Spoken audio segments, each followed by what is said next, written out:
السلام عليكم ورحمة الله وبركاته. الحمد لله نحمده ونستعينه ونؤمن به ونتوكل عليه ونعوذ بالله من شرور أنفسنا ومن سيئات أعمالنا. من يهده الله فلا مضل له ومن يضلل فلا هادي له. ونشهد أن لا إله إلا الله وحده لا شريك له. ونشهد أن محمدا صلى الله عليه وسلم عبده ورسوله أرسله إلى كافة الخلق ليظهره على الدين كله ولو كره المشركون. اللهم صل وسلم وبارك على رسولك سيدنا محمد وعلى آله وأصحابه أجمعين. أعوذ بالله من الشيطان الرجيم. بسم الله الرحمن الرحيم. ثم جعلناك على شريعة من الأمر فاتبعها ولا تتبع أهواء الذين لا يعلمون. صدق الله مولانا العلي العظيم. ആദരണീയരും ബഹുമാന്യരുമായ നമ്മുടെ ഈ മഹനീയമായ ചടങ്ങിന്റെ വേദിയിൽ ആസനസ്ഥരായിട്ടുള്ള സമസ്ത കേരള ജംഇയ്യത്തുൽ ഉലമായുടെ ബഹുമാന്യനായ അധ്യക്ഷൻ ശൈഖുനാ എ.പി. മുഹമ്മദ് മുസ്ലിയാർ അവറുകളെ, നമുക്കൊക്കെ പ്രിയങ്കരനായ സമസ്ത കേരള ജംഇയ്യത്തുൽ ഉലമായുടെ സാരഥി അഭിവന്ദനായ ഉസ്താദ് സി.കെ.എം. സാദിഖ് മുസ്ലിയാർ, ഈ മഹത്തായ ചടങ്ങിന്റെ അധ്യക്ഷൻ സയ്യിദ് യു.പി.സി. തങ്ങൾ, നമ്മുടെ പരിപാടിയിൽ സംബന്ധിച്ചു കൊണ്ടിരിക്കുന്ന ബഹുമാന്യരായ നമ്മുടെ വേദിയിലെ സുന്നി യുവജന സംഘത്തിന്റെ സംസ്ഥാന സാരഥികളായ തങ്ങളവറുകൾ, അതുപോലെ തന്നെ ബഹുമാനപ്പെട്ട സമസ്ത കേരള ജംഇയ്യത്തുൽ ഉലമായുടെ കേന്ദ്ര മുശാവറ അംഗങ്ങളായ സയ്യിദ് കെ.പി.സി. തങ്ങൾ, അഭിവന്ദരായ നല്ലായ ഉസ്താദ്, നമ്മുടെ ഈ മഹത്തായ വേദിയിൽ ആസനസ്ഥരായിട്ടുള്ള എൻ്റെ പ്രിയപ്പെട്ട സഹപ്രവർത്തകരായ സുന്നി യുവജന സംഘത്തിന്റെ കർമ്മോത്സുകരായ പണ്ഡിത പ്രതിഭകളായ നേതാക്കൾ, ഞാൻ എല്ലാവരുടെയും പേരെടുത്ത് പറഞ്ഞുകൊണ്ട് സമയ ദൈർഘ്യമുണ്ടാക്കാൻ ആഗ്രഹിക്കുന്നില്ല. ചരിത്രപ്രസിദ്ധമായ പാലക്കാട്ടെ കോട്ടമൈതാനിൽ ഒരുമിച്ച് കൂടിയിട്ടുള്ള പ്രിയപ്പെട്ട അഹ്ലുസ് സുന്നത്തി വൽ ജമാഅത്തിന്റെ കർമ്മോത്സുകരായ പ്രവർത്തകർ, നേതാക്കൾ, പണ്ഡിതന്മാർ, യുവാക്കൾ, വിദ്യാർത്ഥികൾ, അല്ലാഹു സുബ്ഹാനഹു വ തആല നമ്മുടെ ഒരുമിച്ച് ചേരൽ അവൻ പൊരുത്തപ്പെട്ട അമലായി കബൂൽ ചെയ്യുമാറാവട്ടെ. ഇസ്ലാമിക സമൂഹത്തിന്റെ ഇസ്സത്ത് ഉയർത്തിപ്പിടിക്കുവാനും എല്ലാ വെല്ലുവിളികളെയും നേരിടുവാനും അല്ലാഹു സുബ്ഹാനഹു വ തആല നമ്മുടെ സമുദായത്തിന് കരുത്ത് പകരുമാറാവട്ടെ. ഇത് സംഘടിപ്പിക്കുവാനും മനോഹരമായ ഒരു റാലിയും ഒരു നല്ല പൊതുസമ്മേളനവും ഇവിടെ ജനശ്രദ്ധയാകർഷിക്കത്തക്ക വിധം സംഘടിപ്പിച്ച സമസ്ത കേരള ജംഇയ്യത്തുൽ ഉലമയുടെ കർമ്മോത്സുകരായ പ്രവർത്തകരെയും നേതാക്കളെയും, ഈ വിളിയാളം കേട്ട് ഇവിടെ എത്തി ഇതൊക്കെ ഭംഗിയാക്കാൻ കഠിനാധ്വാനം ചെയ്ത മുഴുവൻ ആളുകളെയും ഞാൻ അഭിനന്ദിക്കുന്നു. അല്ലാഹു റബ്ബുൽ ഇസ്സത്ത് ഇതൊരു ദഅവത്തായി കബൂലാക്കുമാറാവട്ടെ. നമ്മൾ ഈ ചെയ്യുന്ന പ്രവർത്തനങ്ങളൊക്കെ യഥാർത്ഥത്തിൽ നിരീക്ഷിക്കപ്പെടുന്നുണ്ട്. കാരണം നമ്മുടെ രാജ്യത്ത് മുസ്ലിം സമുദായം ഈ വിഷയത്തിൽ എന്തൊക്കെ അഭിപ്രായങ്ങളാണ് പ്രകടിപ്പിക്കുന്നത്, എന്താണ് ഈ വിഷയകമായി മുസ്ലിം സമൂഹത്തിന്റെ പ്രതികരണം എന്നൊക്കെ നിരീക്ഷിക്കുന്നതിന് വേണ്ടി നമ്മൾ എവിടെ പ്രസംഗിക്കുമ്പോഴും, നമ്മൾ എവിടെ സമ്മേളനങ്ങൾ നടത്തുമ്പോഴും ഉദ്യോഗസ്ഥന്മാരെ പ്രത്യേകം ചുമതലപ്പെടുത്തിക്കൊണ്ട് അത് റിപ്പോർട്ട് ചെയ്യിക്കുന്ന ഒരു സംവിധാനം തീർച്ചയായും ഉണ്ട് എന്ന് നമ്മളൊക്കെ മനസ്സിലാക്കിയിട്ടുണ്ട്. അതുകൊണ്ട് തന്നെ ചെറുതായാലും വലുതായാലും നമ്മൾ സംഘടിപ്പിക്കുന്ന ഏത് പരിപാടിയും ഇപ്പോഴത്തെ പ്രത്യേക സാഹചര്യത്തിൽ വളരെ വലിയ പ്രാധാന്യം അർഹിക്കുന്ന ഒരു സംഗതിയാണ്. അതുകൊണ്ട് തന്നെ നിങ്ങളൊക്കെ ഇവിടെ തടിച്ചുകൂടിയിരിക്കുന്നത് നമ്മുടെ ഇസ്ലാമിക ശരീഅത്തിനെ മാറ്റം വരുത്തുവാനും മുഹമ്മദല്ലോ രാജ്യത്തെ നശിപ്പിക്കുവാനും ശ്രമിക്കുന്ന ആളുകൾക്ക് ശക്തമായ ഒരു താക്കീതു തന്നെ ആയിരിക്കുമെന്ന കാര്യത്തിൽ യാതൊരു തർക്കവുമില്ല. അള്ളാഹു ആ തരത്തിൽ ഇത് കബൂൽ ചെയ്യുമാറാവട്ടെ.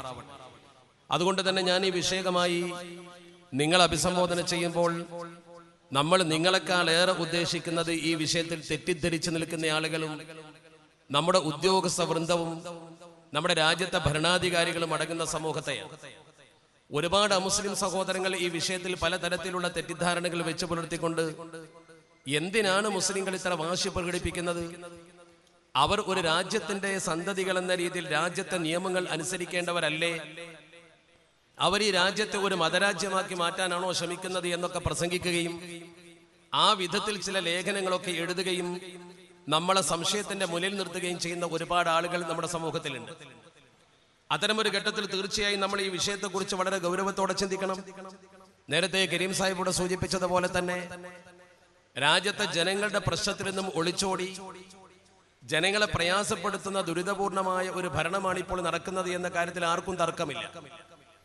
എന്നാൽ നമ്മളിത് ഒരു ഭരണത്തെ അട്ടിമറിക്കുന്നതിന് വേണ്ടിയോ ഒരു ഭരണകൂടത്തെ എതിർക്കുന്നതിന് വേണ്ടിയോ ഏതെങ്കിലും രാഷ്ട്രീയ സംവിധാനത്തെ താഴ്ച കാണിക്കുന്നതിന് വേണ്ടിയോ സംഘടിപ്പിച്ചതല്ല. മറിച്ച് അള്ളാഹുവിന്റെ പരിശുദ്ധ ദീൻ അനുസരിച്ച് ജീവിക്കാൻ ആഗ്രഹിക്കുന്ന ഒരു തലമുറ ഇവിടെയുണ്ട്. ആ തലമുറ കുറ്റിയേറ്റ് പോകാത്ത കാലത്തോളം ഇസ്ലാമിക ശരീഅത്തിന്മേൽ തൊട്ട് കളിക്കാൻ ഒരുത്തനെയും ഞങ്ങൾ അനുവദിക്കുന്ന പ്രശ്നമില്ല എന്ന് ഉച്ചയിസ്വരം പ്രഖ്യാപിക്കാൻ വേണ്ടിയാണ് ഞങ്ങൾ ഇവിടെ സംഘടിച്ചിരിക്കുന്നത്. ഞങ്ങൾ ഈ ആവശ്യപ്പെടുന്നത് ഒരു പുതിയ ആവശ്യമോ അല്ലെങ്കിൽ അമിത ആവശ്യമോ രാജ്യത്ത് നടക്കാത്തൊരു കാര്യമോ അല്ല. ഈ കൂടി നിൽക്കുന്ന ജനങ്ങൾ ഒന്നും പുതുതായി ആവശ്യപ്പെടുന്നില്ല. നിലവിൽ നമ്മുടെ രാജ്യത്ത് നിലനിൽക്കുന്ന സംവിധാനത്തെ കവർന്നെടുക്കാൻ ആരും ശ്രമിക്കരുത് എന്ന് മാത്രമേ നമ്മൾ പറയുന്നുള്ളൂ. ഇവിടെ നമ്മുടെ രാജ്യത്ത് ഇപ്പോൾ ചർച്ച ചെയ്യപ്പെടുന്ന ഏറ്റവും പ്രധാനപ്പെട്ട വിഷയം നമ്മുടെ ഭരണഘടനയിലെ 44-ാം വകുപ്പ്. നമ്മുടെ ഭരണഘടനയിലെ 44-ാം വകുപ്പ് എന്ന് പറയുമ്പോൾ പലരും തെറ്റിദ്ധരിച്ചതുപോലെ അത് നമ്മുടെ ഭരണഘടനയുടെ സുപ്രധാനമായ ഒരു വകുപ്പല്ല. നമ്മുടെ ഭരണഘടനയിലെ സുപ്രധാനമായ വകുപ്പ് എന്ന് പറയുന്നത് ഏതൊന്നിനും ഒരു ബേസിക് പ്രിൻസിപ്പിൾ, അടിസ്ഥാന തത്വമുണ്ടാകും. ഒരു തറയിലാണ് ബാക്കി കാര്യങ്ങളൊക്കെ നമ്മൾ കെട്ടിപ്പൊക്കുന്നത്. നമ്മുടെ രാജ്യത്തെ തറ എന്ന് പറയുന്നത്, ഭരണഘടനയുടെ അടിത്തറ എന്ന് പറയുന്നത് ഫണ്ടമെന്റൽ റൈറ്റ്സ് എന്ന് പറയുന്ന മൗലിക തത്വങ്ങൾ എന്ന് പറയുന്ന, അതല്ലെങ്കിൽ മൗലിക അവകാശം എന്ന് പറയുന്ന അടിസ്ഥാനപരമായ രാജ്യത്തെ എല്ലാ പൗരന്മാർക്കും എക്കാലത്തും നമ്മുടെ രാജ്യം വകവെച്ചു കൊടുക്കേണ്ട അടിസ്ഥാനപരമായ അവകാശമാണ്. എന്നാൽ നമ്മുടെ ഇപ്പോൾ ചർച്ചയെടുക്കുന്ന വിഷയം എന്ന് പറയുന്നത് 44-ാം വകുപ്പ് ഒരിക്കലും രാജ്യത്തിന്റെ മൗലികാവകാശമോ മൗലിക തത്വമോ അല്ല. 44-ാം വകുപ്പ് എന്ന് പറയുന്നത് രാജ്യത്തെ directive principles of state policy എന്ന് പറയുന്ന നമ്മുടെ രാജ്യത്തെ ഒരു മാർഗനിർദ്ദേശക തത്വം മാത്രമാണ്. ഡയറക്റ്റീവ് പ്രിൻസിപ്പിൾസ് ഓഫ് സ്റ്റേറ്റ് പോളിസിയും ഫണ്ടമെന്റൽ റൈറ്റും ഒരിക്കലും തുല്യമായി ഈ രാജ്യത്ത് ഒരു പൗരനും കാണാൻ പാടില്ല. കോടതി പോലും അങ്ങനെ കാണരുത് എന്ന് വളരെ വ്യക്തമായി നമ്മുടെ ഭരണഘടനയിൽ പറഞ്ഞിട്ടുണ്ട്. അതുകൊണ്ട് തന്നെ നമ്മൾ മനസ്സിലാക്കേണ്ട ഏറ്റവും പ്രധാനപ്പെട്ട കാര്യം 44-ാം വകുപ്പിൽ ഇങ്ങനെ ഒരു ആശയമുണ്ട് എന്നത് ശരിയാണ്. 44-ാം വകുപ്പിൽ കൃത്യമായി പറയുന്നത് state shall endeavour to secure for the citizen a uniform civil code throughout the territory of India എന്ന്. Throughout the territory of India എന്ന് പറയുമ്പോൾ ഇന്ത്യയിൽ എവിടെ ജീവിക്കുന്ന മനുഷ്യരും ഒരു പൊതു സിവിൽ കോഡ് കൊണ്ടുവരാൻ രാജ്യം പരിശ്രമിക്കണം എന്നാണ്. ദ സ്റ്റേറ്റ് ഷാൽ എൻഡവർ, നമ്മുടെ രാജ്യം അതിന് പരിശ്രമിക്കണം എന്ന് നമ്മുടെ ഭരണഘടന പറയുമ്പോൾ ഈ 44-ാം വകുപ്പ് വെച്ചിട്ടാണ് നമ്മുടെ രാജ്യത്ത് ഈ ഏക സിവിൽ കോഡ് നടപ്പാക്കണം എന്ന് വാദിച്ചുകൊണ്ടിരിക്കുന്നത്. അതുകൊണ്ട് തന്നെ അത്തരം ആളുകളോട് വളരെ വിനയപൂർവ്വം ഏതാനും ചില കാര്യങ്ങൾ പറയുമ്പോൾ അത് ശ്രദ്ധിക്കണമെന്നൊരു അപേക്ഷയാണ് എനിക്കുള്ളത്. ഈ 44-ാം വകുപ്പിൽ പറയുന്നത് രാജ്യത്ത് എല്ലാവർക്കും ഒരു പൊതു നിയമം സിവിലായിട്ട് വേണമെന്നാണ്. ഞങ്ങളെ സംബന്ധിച്ചിടത്തോളം മുസ്ലിങ്ങൾ ഈ രാജ്യത്തെ എല്ലാ നിയമങ്ങളും പൊതുവായി അംഗീകരിക്കുന്നവരാണ്. പക്ഷെ സിവിൽ നിയമത്തിൽ മുസ്ലിങ്ങളെ സംബന്ധിച്ചിടത്തോളം എന്നല്ല, എല്ലാ മതവിഭാഗങ്ങളെ സംബന്ധിച്ചിടത്തോളവും അവരുടെ മതപരമായ വ്യക്തിത്വ സംരക്ഷണത്തിന് ആവശ്യമായ ഏതാനും ചില നിയമങ്ങൾ അവർക്ക് മതപരമായി തന്നെ ലഭ്യമാകത്തക്ക വിധമുള്ള ഒരു സംവിധാനം നമ്മുടെ രാജ്യത്ത് നിലയിലുണ്ട്. അങ്ങനെ നമ്മുടെ രാജ്യത്ത് നിലവിലുള്ള ആ സംവിധാനം നിലനിൽക്കണം എന്ന് നമ്മുടെ ഭരണഘടന പറയുന്നുണ്ട്.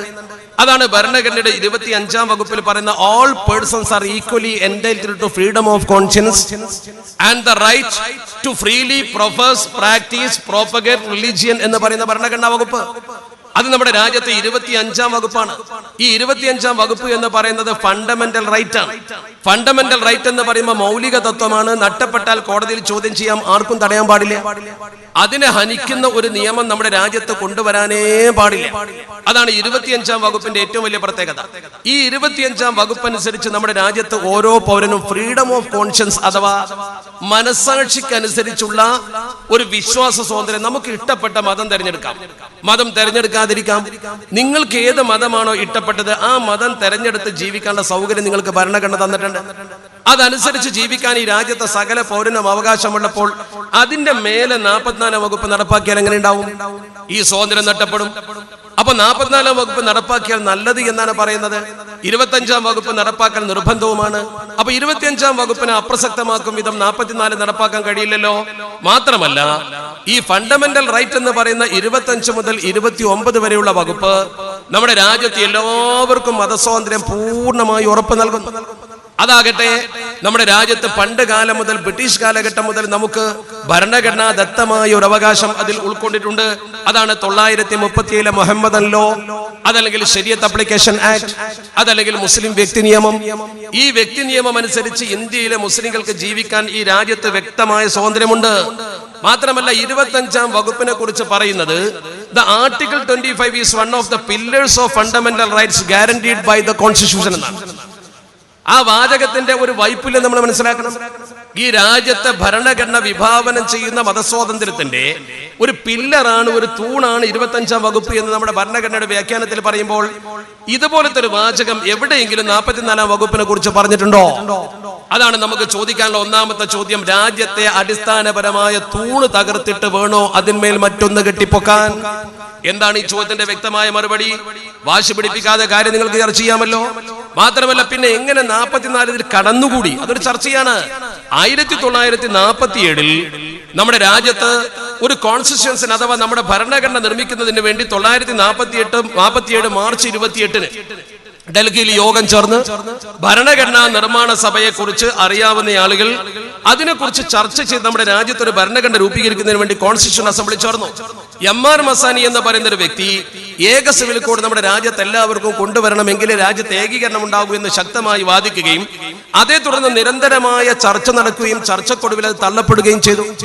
ഏക സിവിൽ കോഡ് വാദം കൊണ്ടുവന്ന ആളിൽ നിന്നു തന്നെ അത് എങ്ങനെ നടപ്പാക്കണം എന്നതിനെ കുറിച്ചുള്ള വിശദീകരണം ലഭ്യമാകായിക കൊണ്ട് തള്ളിക്കളഞ്ഞു. എന്നാൽ അദ്ദേഹം വീണ്ടും ഒരു യോഗത്തിൽ മാർച്ച് 30 വീണ്ടും ആവർത്തിച്ചു. അന്ന് ഒരു ചെറിയ വോട്ടിന് നേരിയ ഭൂരിപക്ഷത്തിന് ആ അഭിപ്രായം സ്വീകരിക്കപ്പെടുകയും 35 വകുപ്പ് എന്ന രീതിയിൽ ഈ ഇന്നത്തെ 44 വകുപ്പ് അന്ന് 35 വകുപ്പ് എന്ന രീതിയിൽ നമ്മുടെ ഭരണഘടനയിൽ സ്ഥാനം പിടിക്കുകയും ചെയ്തു. അതാണ് രാജ്യത്തെ എല്ലാ പൗരന്മാർക്കും ഒരു പൊതു സിവിൽ കോഡ് വേണം എന്ന ഒരു ഭരണഘടനാ വകുപ്പ് കയറിക്കൂടാനുള്ള സാഹചര്യം. അന്ന് കായിദ മില്ലത്ത് അതിനെ ശക്തമായി എതിർത്തു. മെഹബൂബ് അലി ബേഗ് അതിനെ കുറിച്ച് ശക്തമായി എതിർത്തു. അതുപോലെ തന്നെ ഹസ്രത്ത് മൊഹാനി എതിർത്തു. അവരൊക്കെ ശക്തമായി എന്ന് വാദിച്ചൊരു വാദമുണ്ട്. അവരൊക്കെ മുന്നോട്ട് വെച്ച കായിദ മില്ലത്തൊക്കെ അന്ന് പറഞ്ഞ പ്രധാനപ്പെട്ട ഒരു കാര്യം, കായിദ മില്ലത്തിന്റെ പ്രസംഗങ്ങൾ പഠിച്ചാൽ കാണാൻ കഴിയും. അദ്ദേഹം അന്ന് അടിവരയിട്ട് പറഞ്ഞൊരു കാര്യം, personal law shall not be change. വ്യക്തി നിയമത്തിൽ ഒരു മാറ്റവും വരുത്താൻ പറ്റൂല. ഈ രാജ്യത്ത് നിലനിൽക്കുന്ന വ്യക്തി നിയമത്തിൽ ഒരു മാറ്റവും വരുത്താൻ പാടില്ല, except with the previous approval of the community. ആ കമ്മ്യൂണിറ്റിയുടെ ആ സമുദായത്തിന്റെ ഒരു നേരത്തെയുള്ള അംഗീകാരം വാങ്ങിയിട്ടല്ലാതെ ഒരു നിലക്കും അത് മാറ്റാൻ പാടില്ല എന്ന് കായിദ മില്ലത്ത് അതിശക്തമായി പറഞ്ഞു. കായിദ മില്ലത്ത് അങ്ങനെ പറഞ്ഞപ്പോൾ അത് അംഗീകരിക്കപ്പെട്ടില്ല. കാരണം എന്തുകൊണ്ട്? അന്നത്തെ ഭരണഘടനാ വിജഷന്മാരിൽ പ്രമുഖനായിരുന്ന ഡോക്ടർ അംബേദ്കർ അടക്കമുള്ള ആളുകൾ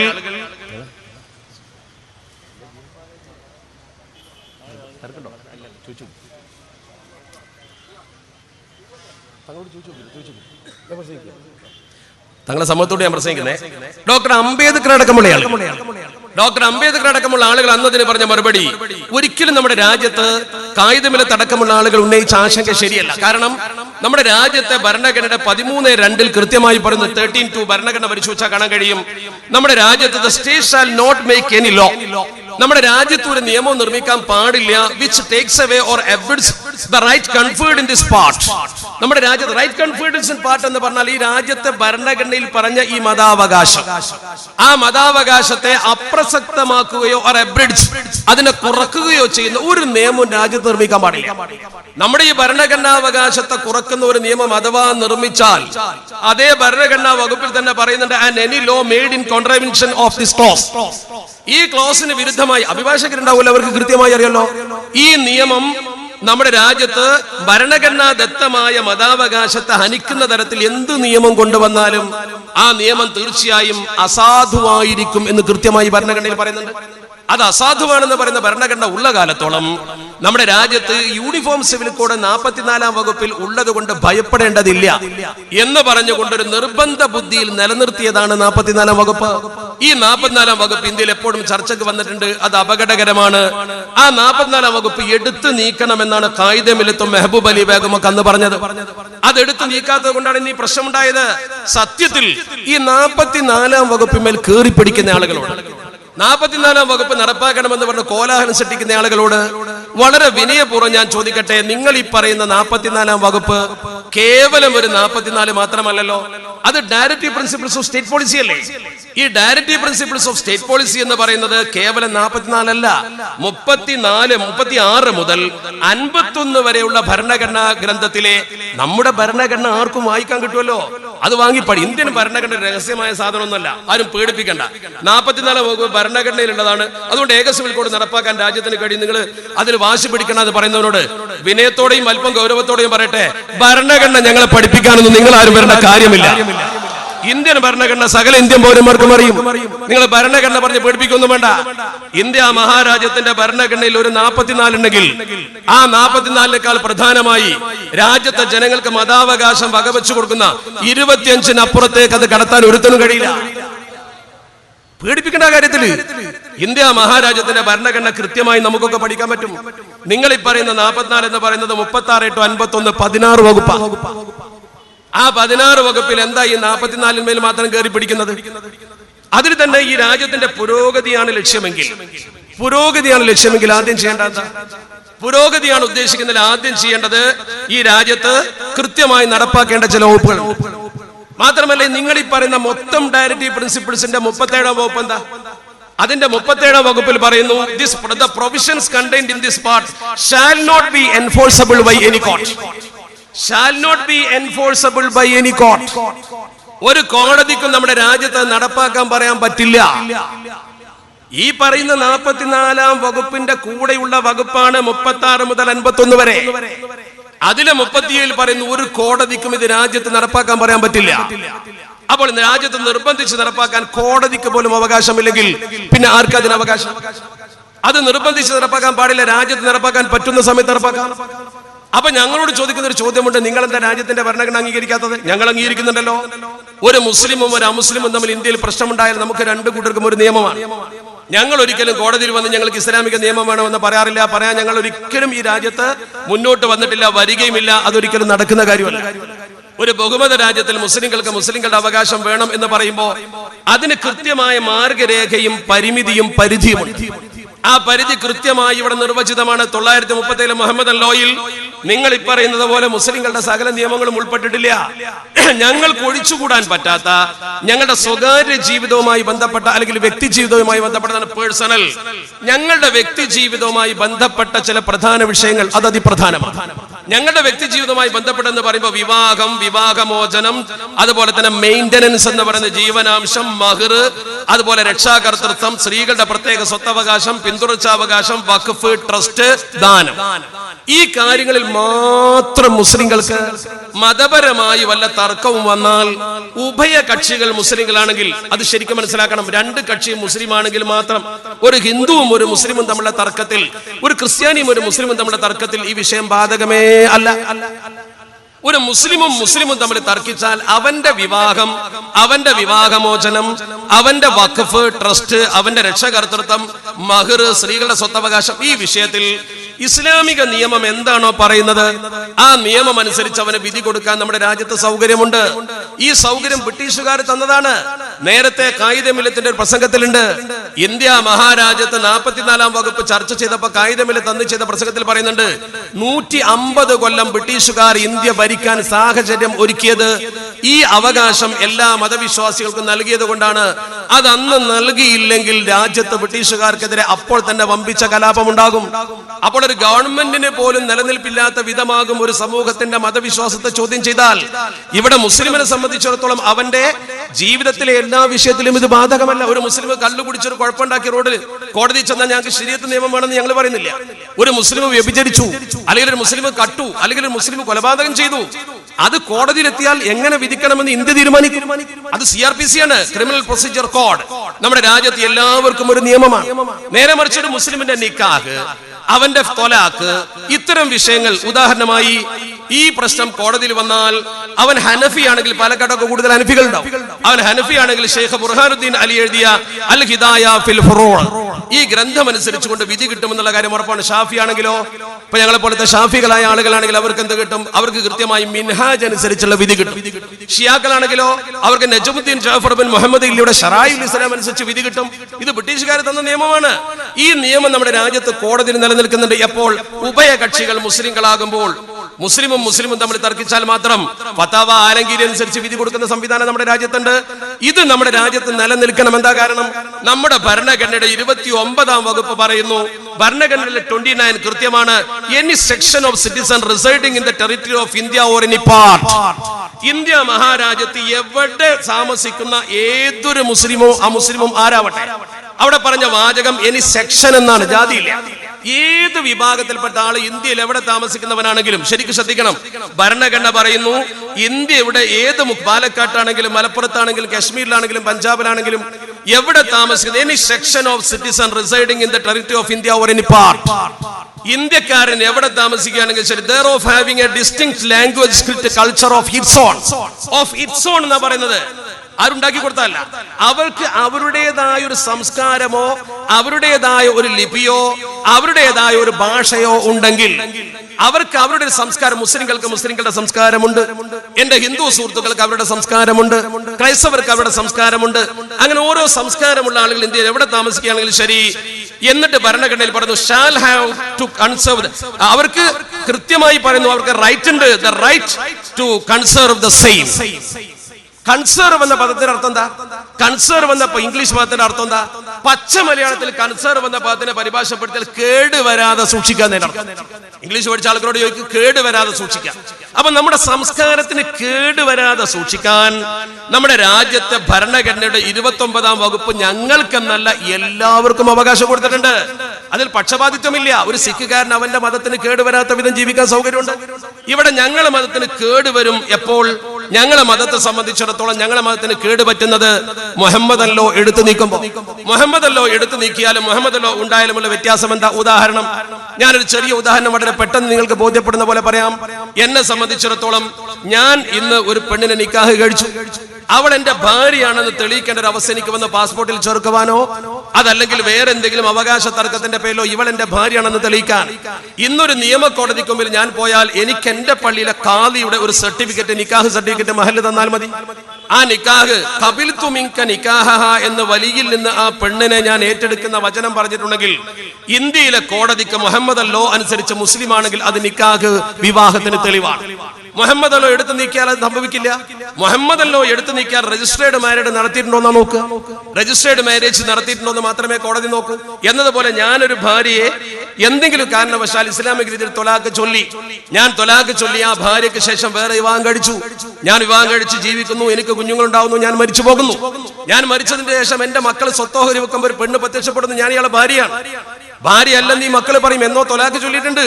കോടതിയിൽ ചെല്ലുന്നു, കോടതി തൊലാഖിന്റെ രേഖ ചോദിക്കുന്നു. പള്ളിയിലെ തൊലാഖിന്റെ രേഖ കൊടുത്താൽ ആ ഭാര്യ അല്ല, ഇന്നത് സ്വീകാര്യമാണ്. എന്നാൽ മുഹമ്മദ് അല്ലോ എടുത്തു നീക്കിയാലോ, യൂണിഫോം സിവിൽ കോഡ് കൊണ്ടുവന്നാലോ സ്വാഭാവികമായും ഈ പെണ്ണ് എന്റെ കൂടെ ജീവിക്കുന്ന കാലത്ത് ഞാൻ അവളെ തൊലാഖ് ചൊല്ലിയതിന് ഞാനും അവളും കോടതിയിൽ പോയി രേഖ ഉണ്ടാക്കിയിട്ടില്ല. അതുകൊണ്ട് തന്നെ അവൾ എന്റെ ഭാര്യയായി തുടരും. ഇസ്ലാമികമായി ഭാര്യയല്ലാത്തവളെ ഭാര്യയാക്കുന്നത് ഇസ്ലാമിൽ ഹറാമല്ലേ? അങ്ങനെ ഒരു സംഗതി ഒരു മുസ്ലിമിന്റെ ജീവിതത്തിന് ഹാനികരമല്ലേ? അപ്പോൾ ഇറ്റ്സ് ഓൺ കൾച്ചർ എന്ന് പറയുന്ന സ്വന്തം കൾച്ചർ തടസ്സപ്പെട്ടില്ലേ? 29-ാം വകുപ്പിന് തടസ്സമായി, 25-ാം വകുപ്പിന് തടസ്സമായി. അതെങ്ങനെ പറ്റുമോ? അതാ ഞങ്ങൾ പറയുന്നത്. ഞങ്ങളുടെ വഖഫ് ഭൂമി ഞങ്ങളുടെ പ്രിയപ്പെട്ട പള്ളിക്ക് വേണ്ടി ഞങ്ങൾ വഖഫ് ചെയ്തു. ആ വഖഫ് ഭൂമി വാഖഫിന്റെ ഇട്ടപ്രകാരം ഡെഡിക്കേറ്റഡ് പ്രോപ്പർട്ടി ഓഫ് ഗോഡ്, അതങ്ങനെ തന്നെ ചെലവാക്കണം. ഞങ്ങളുടെ മയ്യത്ത് വെക്കുന്നു, ആ മയ്യത്ത് വെച്ചുകൊണ്ട് മയ്യത്തിന്റെ ആചാരപ്രകാരം കബറടക്കുന്നു. ഒരാൾ ചെന്ന് കോടതിയിൽ പരാതിപ്പെടുന്നു, ആ മയ്യത്ത് അവിടെ വെക്കുന്നതുകൊണ്ട് പ്രകൃതിക്ക് ദുരന്തമുണ്ട്. ഇന്നാരും അത് പറഞ്ഞിട്ട് ഫലമില്ല. കാരണം എന്താ? എല്ലാവർക്കും അവനവന്റെ കൾച്ചർ സംരക്ഷിക്കാനുള്ള സൗകര്യം ഇവിടെ ഉണ്ട്.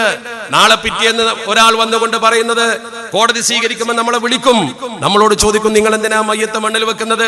ഞങ്ങൾ പറയും ഞങ്ങളുടെ ആചാരമാണ്. കോടതി പറയും അങ്ങനെ ഒരു സമൂഹത്തിന്റെ ആചാരം ഇല്ല, നിങ്ങൾക്ക് വേണമെങ്കിൽ മയ്യത്ത് ദഹിപ്പിക്കാം. നമുക്ക് ദഹിപ്പിക്കാൻ പറ്റുമോ? അതാണ് യൂണിഫോം സിവിൽ കോഡ് വന്നാൽ നമ്മൾ അനുഭവിക്കാൻ പോകുന്ന ഏറ്റവും വലിയ കുഴപ്പം. നറ പറയും നിലവിളക്കും കൊളുത്തിയിട്ടാണോ നിക്കാഹ്? അതല്ല, ഏത് രീതിയിലാണ് നിക്കാഹ്? അത് ഭരണകൂടം പറയണം. ഒരു ഭരണകൂടം രാജ്യത്തൊരു യൂണിഫോം സിവിൽ കോഡ് കൊണ്ടുവരുമ്പോ, യൂണിഫോം എന്ന് പറയുമ്പോൾ ഐക്യരൂപ്യം എന്നാണല്ലോ ഇതിനർത്ഥം. പോലീസുകാരുടെ യൂണിഫോം കാക്കിയാണ്, കമ്പനി തൊഴിലാളികൾക്ക് ഒരു യൂണിഫോം ഉണ്ടാവും, ഉസ്താദുമാരുടെ യൂണിഫോം വെള്ളയാണ്. ഞാൻ ചോദിക്കട്ടെ, യൂണിഫോം സിവിൽ കോഡ് കൊണ്ടുവരുമ്പോ കോഡ് ഏതാണ് കോഡ് എന്ന് പറ. ഈ രാജ്യത്ത് നടപ്പാക്കാൻ പോകുന്ന മതനിയമം ഏതാണെന്ന് പറ. അതിന് കോഡിന്, ഡ്രസ്സിന് കളറുള്ളത് പോലെ കോഡിന് നിയമം ഉണ്ടാവില്ലേ? ഹിന്ദു നിയമമാണോ കൊണ്ടുവരുന്നത്? ശരീഅത്ത് നിയമമാണോ കൊണ്ടുവരുന്നത്? ഇസ്ലാമിക ശരീഅത്ത് നിയമം കൊണ്ടുവരണമെന്ന് ഞങ്ങൾക്ക് അഭിപ്രായമില്ല. എന്താ കാരണം?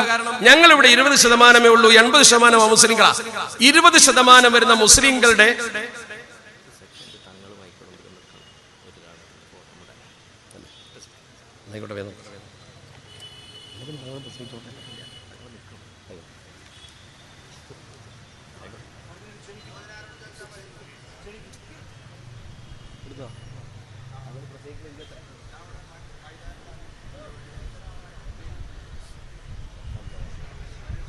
ഫോട്ടോഗ്രാഫർ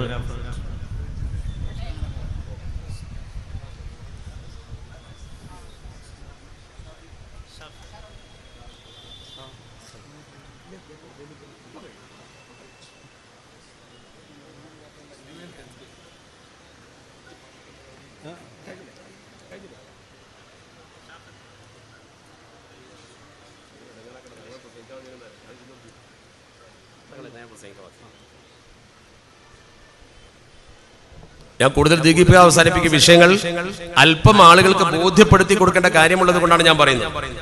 സ്വാഭാവികമായും നമ്മുടെ രാജ്യത്തെ സംബന്ധിച്ചിടത്തോളം സ്വന്തം കൾച്ചർ സംരക്ഷിക്കാനുള്ള നമ്മുടെ അവകാശം നഷ്ടപ്പെടുത്തുന്ന തരത്തിലായിരിക്കും ഏക സിവിൽ കോഡ് വരിക എന്ന കാര്യത്തിൽ ആർക്കും തർക്കമില്ലല്ലോ. അതുകൊണ്ട് തന്നെ നമ്മൾ പറയുന്നത്, ഇന്ത്യ മഹാരാജ്യത്ത് മുസ്ലിംകളാദി പിന്നോക്ക ജനവിഭാഗത്തിനൊക്കെ അവനവന്റെ കൾച്ചർ സംരക്ഷിക്കാനുള്ള കൃത്യമായ മാർഗരേഖയും മാനദണ്ഡവും നമ്മുടെ ഭരണഘടനയിലുണ്ട്. അതനുസരിച്ച് രാജ്യത്ത് ഈ ഏക സിവിൽ കോഡ് കൊണ്ടുവരുമ്പോൾ അപകടം വരും.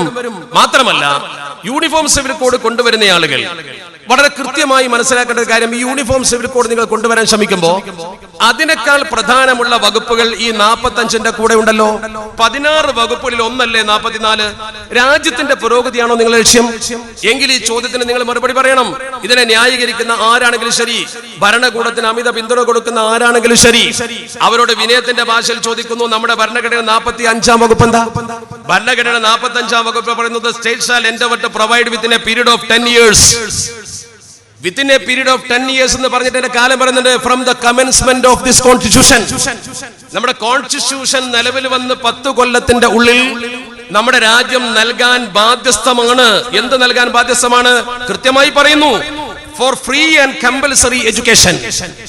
നമ്മുടെ രാജ്യത്ത് ഫ്രീ ആൻഡ് കമ്പൽസറി എഡ്യൂക്കേഷൻ, നിർബന്ധ സൗജന്യ വിദ്യാഭ്യാസം കൊടുത്തിരിക്കണം for all childrens until they complete the age of 14 years.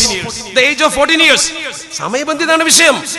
നമ്മുടെ രാജ്യത്തെ പൗരന്മാർക്ക് 14 വയസ്സാകും മുമ്പ് ഭരണഘടന നിലവിൽ വന്ന് 10 കൊല്ലത്തിന്റെ ഉള്ളിൽ ഈ രാജ്യം നിർബന്ധിതമായും ഇവർക്ക് നിർബന്ധ സൗജന്യ വിദ്യാഭ്യാസം കൊടുത്തിരിക്കും. ഇത് നമ്മുടെ രാജ്യത്ത് ഇന്നും നമുക്ക് എത്തിപ്പിടിക്കാൻ കഴിഞ്ഞിട്ടില്ല. ഭരണകൂടത്തിന്റെ കുറ്റമാണെന്ന് ഞാൻ പറയുന്നില്ല, വലിയ വിഷയമാണ്. നോർത്ത് ഇന്ത്യയിലൊക്കെ വിദ്യാഭ്യാസം ഇല്ലാത്ത എത്ര ആളുകളുണ്ട്? നോർത്ത് ഇന്ത്യയിൽ വിദ്യാഭ്യാസം ഇല്ലാത്ത നിരവധി ആളുകൾ, വിവരമില്ലാത്തവർ, സ്കൂളിൽ പോകാത്ത ആളുകൾ. നമ്മളൊന്ന് സഞ്ചരിക്കണം.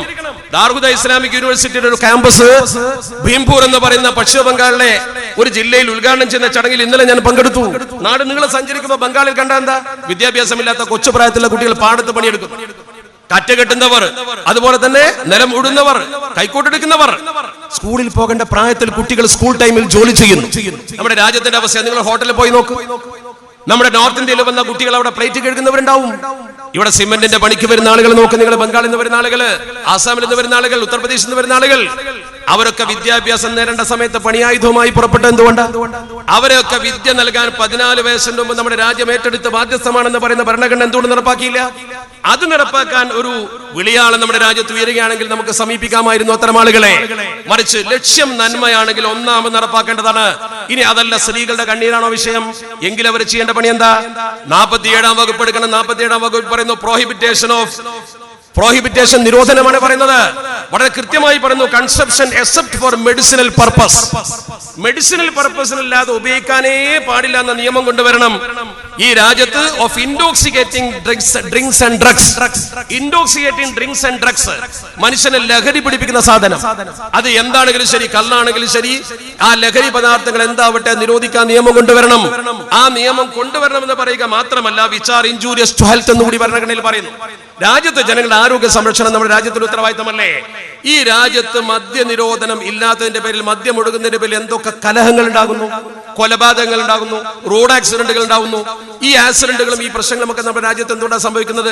വർഷങ്ങൾക്ക് മുമ്പ് ഒരു പത്രത്തിൽ ഒരു ഫീച്ചർ വന്നത് ഇപ്പൊ എന്റെ ഓർമ്മയിൽ വരികയാണ്. കണ്ണൂർ സെൻട്രൽ ജയിലിലെ സ്ത്രീ തടവുകാരുടെ കൂട്ടത്തിൽ ബഹുഭൂരിപക്ഷവും ഈ മദ്യം ഭർത്താക്കന്മാർ കഴിച്ചതിന്റെ പേരിൽ ഉണ്ടായ പ്രശ്നത്തിൽ ഇടപെട്ടവരാണ്. സ്വന്തം മക്കളെ മാനഭംഗപ്പെടുത്താൻ ഭർത്താവ് കള്ളു കുടിച്ചു വരുമ്പോ ചെരവെടുത്ത് അടിച്ചിട്ടും കത്തിയെടുത്ത് കുത്തിയിട്ടും ഭർത്താക്കന്മാരെ കൊല്ലേണ്ട, മകളുടെ സ്ത്രീത്വം കാത്തുരക്ഷിക്കാൻ ഭർത്താവിനെ കൊല്ലേണ്ടി വന്ന 4-5 പെണ്ണുങ്ങളുടെ കഥ പത്രത്തിൽ വായിച്ചു. എന്താ കാര്യം? മദ്യമാണ് ദുരന്തത്തിന് കാരണം. ഈ സാമൂഹ്യ ദുരന്തത്തിന്റെ താക്കോൽ ഉമ്മുൽ ഖബായിസ് എന്ന അല്ലാഹുവിന്റെ പരിശുദ്ധ ഹബീബ് അഷ്റഫുൽ ഖൽഖ് മുഹമ്മദ് മുസ്തഫ സ്വല്ലല്ലാഹു അലൈഹി വസല്ലമ തങ്ങൾ പഠിപ്പിച്ച ലോകത്തെ മുഴുവൻ മതനായകന്മാരും സാംസ്കാരിക നായകന്മാരും പറഞ്ഞ ഈ മദ്യ നിരോധനം എന്ന് പറയുന്ന ഏർപ്പാടിലേക്ക് ജനങ്ങൾ ക്ഷണിച്ചില്ലല്ലോ. എന്നതുപോലെ തന്നെ ഭരണഘടന 46-ൽ പറയുന്നു, ഈ രാജ്യത്തെ അടിസ്ഥാന പിന്നോക്ക വർഗത്തെ സമുദ്ധരിക്കണം. പ്രത്യേകിച്ച് ഹരിജൻ പിന്നോക്ക ജനവിഭാഗം. ഹരിജൻ പിന്നോക്ക ജനവിഭാഗത്തെ കുറിച്ച് പറഞ്ഞ വാചകത്തിൽ പറയുന്നത്, protect them from social injustice and all form of exploitation. എല്ലാ ചൂഷണത്തിൽ നിന്ന്, ഫോംസ് ഓഫ് എക്സ്പ്ലോയിറ്റേഷൻ എന്ന എല്ലാ ചൂഷണത്തിൽ നിന്നും അവരെ രക്ഷിക്കണമെന്ന് ഭരണഘടന പറയുന്നു. രക്ഷിച്ചോ? ഇന്നും നമ്മുടെ ആൾക്ക് കിട്ടിയോ?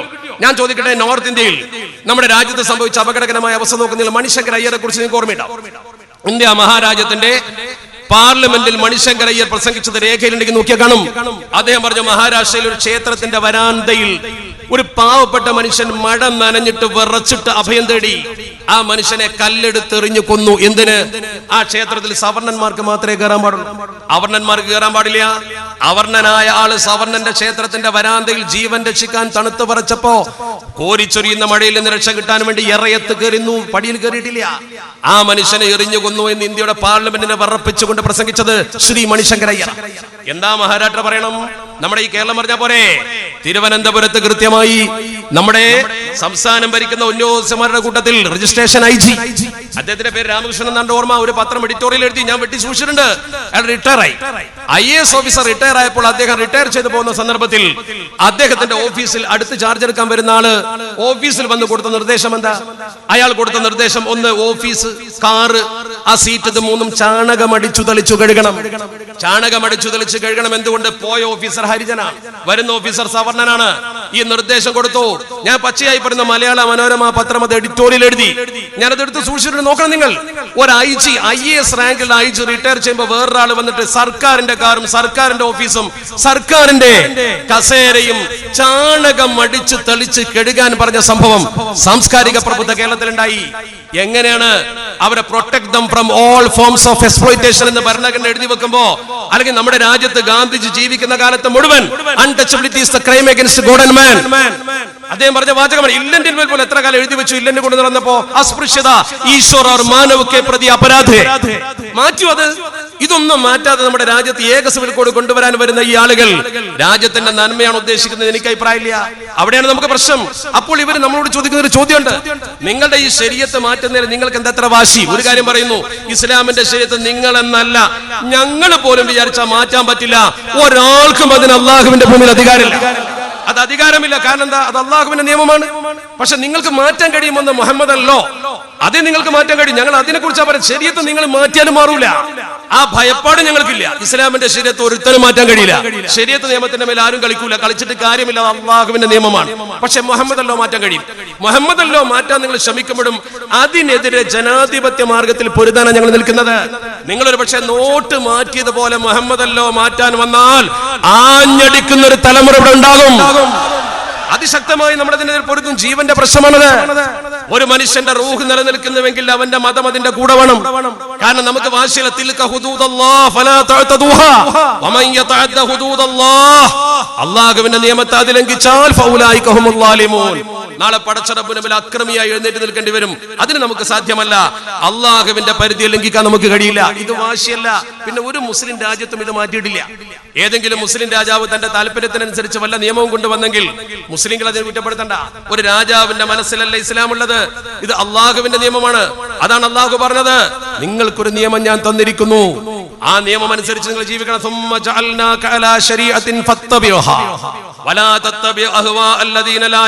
എന്ന് കൃത്യമായി പറഞ്ഞില്ലേ? ഇവിടെ ഞങ്ങൾ ആവശ്യപ്പെടുന്ന എല്ലാ വിഷയത്തിനും ശരീഅത്ത് വേണമെന്നല്ല. ഞങ്ങൾക്ക് ഞങ്ങളുടെ ഈ പരിമിതമായ ബ്രിട്ടീഷുകാർ തന്ന അവകാശമെങ്കിൽ ഇവിടെ നിലനിന്നാ മതി. അത് ഹിന്ദുവിനുണ്ടല്ലോ, ഹിന്ദുക്കൾക്ക് പ്രത്യേക വ്യക്തി നിയമമുണ്ട്. ഹിന്ദു പേഴ്സണല്ലോ, ക്രിസ്ത്യാനികൾക്കുണ്ടല്ലോ, സിഖുകാരനുണ്ടല്ലോ, കൃപാൻ അവനെ എവിടെ ഉപയോഗിക്കാം. നമ്മൾ ആരെങ്കിലും ഒരു വാള് കൊന്ന് പാലക്കാട് ടൗണിലൂടെ നടന്നാൽ എങ്ങനെ ഉണ്ടാവും? നമ്മുടെ ഒരു വാളും പിടിച്ച് ട്രെയിനിലോ കയറിയാൽ എങ്ങനെ ഉണ്ടാവും? നേരെ മറിച്ച് കൃപാൻ കൃത്യമാണ്. The wearing and carrying of kirpans, wearing and carrying, അത് കൊണ്ട് നടക്കുകയും ചെയ്യുക, കൈ പിടിക്കുകയും ചെയ്യുക. Shall be deemed to be include in the profession of Sikh religion. അത് അവരുടെ സിഖ് റിലീജിയനിലെ പ്രൊഫഷൻ എന്ന് പറഞ്ഞാൽ അവരുടെ ജീവിത വൃത്തിയുടെ ഭാഗമാണ്. ഈ ജീവിത വൃത്തിയുടെ ഭാഗമായ ഒരു സിഖുകാരന് വാള് കൊണ്ട് നടക്കാമെങ്കിൽ മുസ്ലിമിന് എന്തുകൊണ്ട് കൊണ്ട് നടന്നുകൂടാ? മുസ്ലിമിന് കൊടുക്കാൻ പറ്റില്ല. കാരണം എന്താ? നമുക്കത് അവകാശം തന്നിട്ടില്ല. നമ്മുടെ ഈ റോഡിലൂടെ ശരിക്കും ഒരാൾ നല്ല ഒരു സിംഗ് തലപ്പാവ് കെട്ടിയിട്ട് പോവുകയാണെങ്കിൽ പോലീസ് അവനെ പിടിച്ചിട്ട് അയാളോട് നിങ്ങൾ ഒരിക്കലും ഹെൽമെറ്റ് ധരിക്കണം എന്ന് പറയില്ല. നേരെ പള്ളിയിലെ ഉസ്താദ് എത്ര വലിയ തലക്കെട്ട് കെട്ടിയാലും 100 രൂപ കൊടുക്കേണ്ടി ഹെൽമെറ്റ് വെക്കാതിരുന്നാൽ എന്താ? അതങ്ങനെയാണ്. നമുക്കിന് പരാതിയൊന്നുമില്ല. അതിന് പരാതിയൊന്നുമില്ല. കാരണം അത് രാജ്യത്തിന്റെ നിയമം. അവർക്കൊന്ന് വേറെ, നമുക്കൊന്ന് വേറെ, പേഴ്സണലാണ്. ആ കാര്യം കൊണ്ട് ഇവിടെ യാതൊരു കുഴപ്പമുണ്ടായിട്ടില്ല.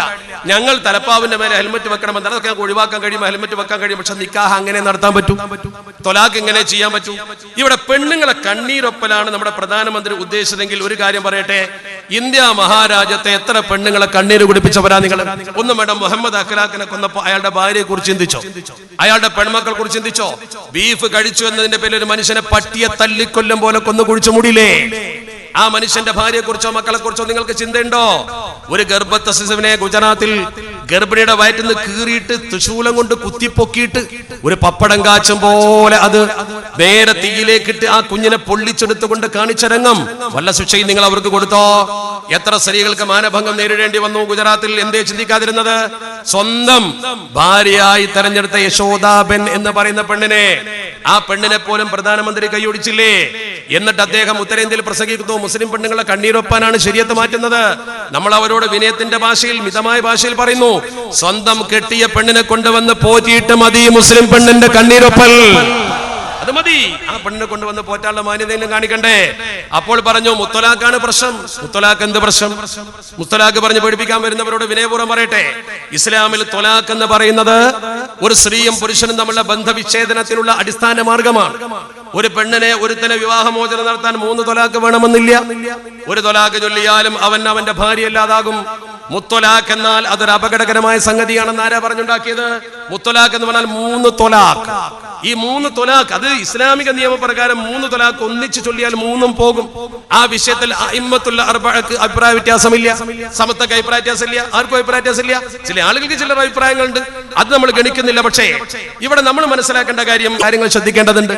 അതിൽ ഒന്നാമതായി ചെയ്യേണ്ടത്, ഒരു പെണ്ണിനെ നമ്മൾ വിവാഹം കഴിക്കുമ്പോൾ ആദ്യം ഈ പെണ്ണിന്റെ കുടുംബവും നമ്മുടെ കുടുംബവും യോജിപ്പുണ്ടോ എന്ന് നോക്കണതാണ് കഫാത്ത്. ഇസ്ലാം പറയുന്നു, ആ കുടുംബത്തിൽ നിന്ന് വരുന്ന പെണ്ണിനെ നമ്മുടെ കുടുംബത്തിൽ ശരിക്കും താമസിക്കാനുള്ള സൗകര്യം റെഡിയാണോ, അവൾക്ക് ഇതിനോട് പൊരുത്തപ്പെട്ട് പോകാൻ കഴിയുമോ എന്ന ഒരു യോജിപ്പ് നോക്കണം. ഒന്ന്. രണ്ടാമതായി നമ്മൾ ചിന്തിക്കേണ്ട പ്രധാനപ്പെട്ട കാര്യം, ആ പെണ്ണിനെ നമ്മൾ വിവാഹം കഴിക്കുമ്പോൾ പുരുഷനോട് പറയുന്നു, നിനക്ക് അവളെ കൊണ്ടുവന്ന് പോറ്റാൻ കെൽപ്പുണ്ടെങ്കിൽ നീ കെട്ടിയാൽ മതി. മൂന്നാമതായി സുന്നത്താണ്. ഒരു പെണ്ണിനെ നോക്കൽ ഹറാമാണ്.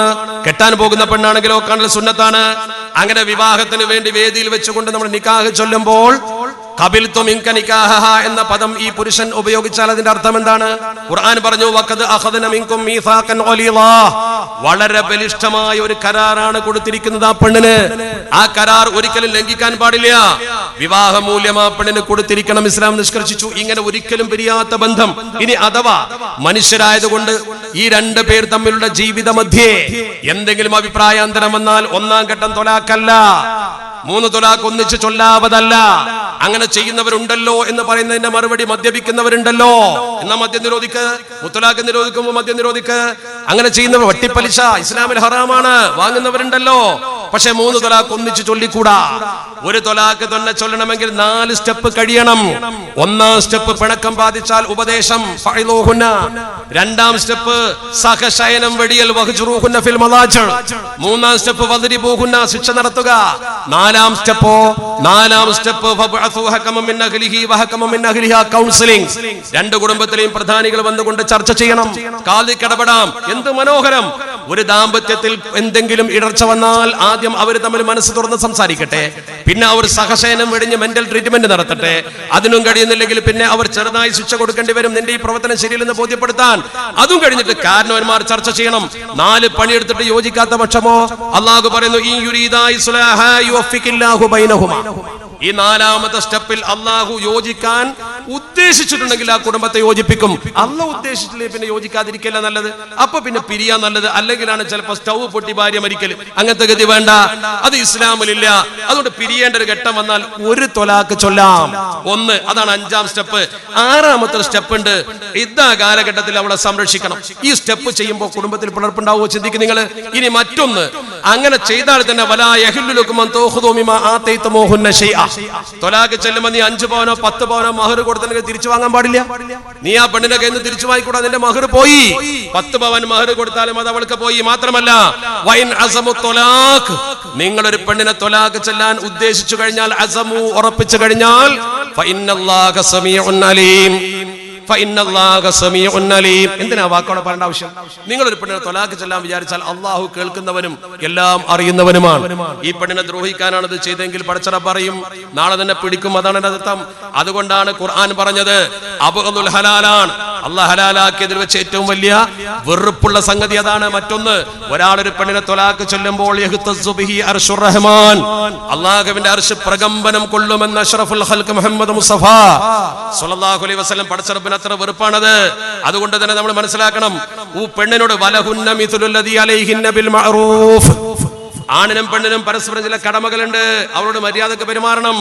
ലോകത്ത് വിവാഹമുണ്ടോ, യോജിക്കാത്ത പക്ഷം പിരിയേണ്ടി വരും, അത് ഉറപ്പല്ലേ. മാരേജ് ആൻഡ് മോറൽസ് എന്നൊരു പുസ്തകമുണ്ട്, ബട്ടൺ റസൽ. ലോകത്തെ സംസ്കാരങ്ങളെ കുറിച്ച് പഠിച്ച് ഗ്രന്ഥം എഴുതിയ റസൽ പറയുന്നു, where a marriage is childless, ഒരു ദമ്പതികൾക്ക് കുഞ്ഞുങ്ങളില്ലാത്ത ഗതി വന്നാൽ divorce may be often the right solution. Divorce may be often the right solution. ശരിയായ മാർഗം പിന്നെ ഡൈവോഴ്സ് തന്നെയാണ്. ആര് പറയുന്നു? ബട്ടൺ റസൽ പറയുന്നു. എന്നാൽ ഇസ്ലാം പറയുന്നതോ? ഇസ്ലാം പറയുന്നു, അങ്ങനെ ഒരു പെണ്ണിന് കുഞ്ഞുണ്ടാവുന്നില്ല എങ്കിൽ ആ കുഞ്ഞിനെ പ്രതീക്ഷിക്കുന്ന ഒരാൾക്ക് ആ പെണ്ണിനെ നിലനിർത്തിക്കൊണ്ട് വേറെ വിവാഹം കഴിക്കാം. അത് ഇസ്ലാം അനുവദിച്ച കാര്യമാണ്. അതിലേക്ക് പിന്നീട് വരാം.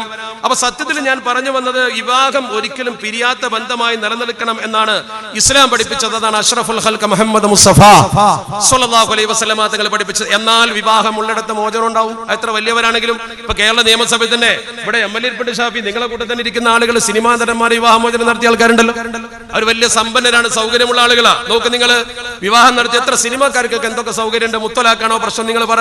ഇപ്പൊ നമ്മുടെ സിനിമാ ലോകത്ത് പ്രവർത്തിക്കാൻ പ്രഗത്ഭരായ ആളുകൾ, പ്രിയദർശൻ, മുകേഷ്, ഗണേഷ്, ദിലീപ്, ജയൻ, മനോജ്, ബാല, ഒരു തസ്ബീഹ്മാലെടുത്ത് അത് തീരൂല, കുറെ ഉണ്ട്. അയ്യെങ്കിൽ അങ്ങനെ കഴിയില്ല, ഒരുപാട് ആളുകളുണ്ട്. ഇവരൊക്കെ വിവാഹം നടത്തിയ മുത്തലാഖല്ല പ്രശ്നം. മഞ്ജു വാര്യർ, ഉർവശി, ഗൗതമി, കാവ്യ മാധവൻ, സുകന്യ, ശാന്തികൃഷ്ണ, പ്രിയാരാമൻ, രേവതി, രോഹിണി, ഇനി വേണം. ഇങ്ങനത്തെ എണ്ണം സാധനം ഉണ്ടെങ്കിൽ ഞാൻ പറയാം. ഇവരൊക്കെ വിവാഹം നടത്തിയത് മുത്തലാഖും പറഞ്ഞ് ഇസ്ലാമിന്റെ മേക്കിട്ട് കയറല്ലേ. അള്ളാഹുവിന്റെ പരിശുദ്ധ ദീനനുസരിച്ച് ജീവിക്കുന്ന മനുഷ്യൻ എങ്ങനെ ജീവിക്കണം എന്ന് ശരീഅത്ത് പഠിപ്പിച്ചിട്ടുണ്ട്.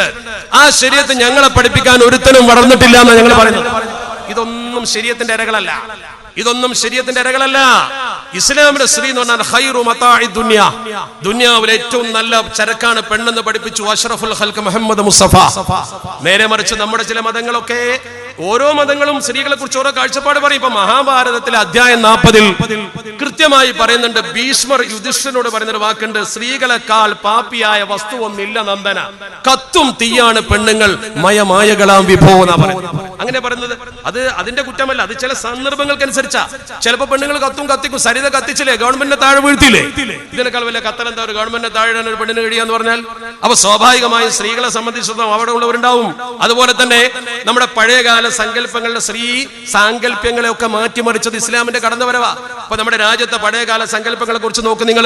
നമ്മുടെ രാജ്യത്തുള്ള പഴയ സങ്കല്പമുള്ള ശ്രീലാവതി. ആരാ ശ്രീലാവതി? ഒരു നല്ല പെണ്ണ് ശീലാവതി ആവണമെന്ന. ശീലാവതി എന്ന് പറഞ്ഞാൽ ശീലാവതിയുടെ ഭർത്താവ് ഉഗ്രശ്രവസ. അയാൾ കുഷ്ഠരോഗിയാണ്. അയാൾക്ക് വ്യഭിചരിക്കണം. വ്യഭിചരിക്കാൻ വേണ്ടി കുഷ്ഠരോഗിയായ സ്വന്തം ഭർത്താവിനെ കൊട്ടയിൽ താങ്ങിയെടുത്തുകൊണ്ട് വ്യഭിചാരശാലയിൽ കൊണ്ടുപോയി വെക്കുന്ന പെണ്ണ് അവളാ ശീലാവതി. പഠിക്കും നിങ്ങൾ ചരിത്രം. അവിടെയാണ് ആ ഒരു അവസ്ഥയിൽ നമ്മുടെ രാജ്യത്തിന്റെ സാംസ്കാരിക നിലനിന്ന കാലത്ത് ഇസ്ലാമിക സമൂഹത്തിന്റെ കടന്നുവരവ് സമൂഹത്തിൽ എത്ര മാറ്റം ഉണ്ടാക്കി. ഇപ്പൊ നിങ്ങൾ കൃത്യമായി പഠിച്ചു നോക്ക്. 2011 സെൻസസ് അനുസരിച്ച് ഇന്ത്യയിൽ വിവാഹമോചിതകളായ സ്ത്രീകളുടെ എണ്ണം ഹിന്ദു സമൂഹത്തിൽ 68%, മുസ്ലിം സമുദായത്തിൽ 33.3%. ഇസ്ലാമിനെ ആക്ഷേപിക്കുമ്പോൾ കണക്കൊന്ന് പഠിക്കുക. ഡാറ്റ പഠിച്ചിട്ട് പറ. നമ്മുടെ കേരളത്തിൽ ഒരു കൊല്ലത്തിനിടയിൽ മേശപ്പുറത്ത് കണക്ക് വെച്ചല്ലോ ഈ ഗവൺമെന്റ് വന്നതിന് ശേഷം 12,386 വിവാഹമോചനം നടന്നു. 12,386 ഏറ്റവും കൂടുതൽ വിവാഹമോചനം കൊല്ലം ജില്ലയിൽ 1783. അത് കഴിഞ്ഞാൽ തിരുവനന്തപുരത്ത് 1386. അത് കഴിഞ്ഞാൽ എറണാകുളത്ത് 1914. മലപ്പുറത്തോ 398. മേക്കിട്ട് കേരള ഇസ്ലാമിന്റെ. അത് ചെയ്യുമ്പോൾ പഠിക്ക്, വിഷയങ്ങളെ കുറിച്ച് പഠിക്ക്. നേരെ മറിച്ച് അതിനേക്കാൾ വലിയ അപകടം ഉണ്ടാക്കിയ ആളുകൾ നമ്മുടെ രാജ്യത്തിലെ ബാഗുൺ സുഹറായി അറിയോ നിങ്ങള്? ബാഗുൺ സുഹറായി എന്ന് പറഞ്ഞാൽ BJPയുടെ MP ആണ്. അയാൾ 67-ാമത്തെ വയസ്സിലാണ് 58-ാമത്തെ വിവാഹം കഴിച്ചത്. അത് ഇന്ത്യ മഹാരാജ്യത്ത് നടന്നു. മുസ്ലിങ്ങൾക്ക് അത് പറ്റില്ല.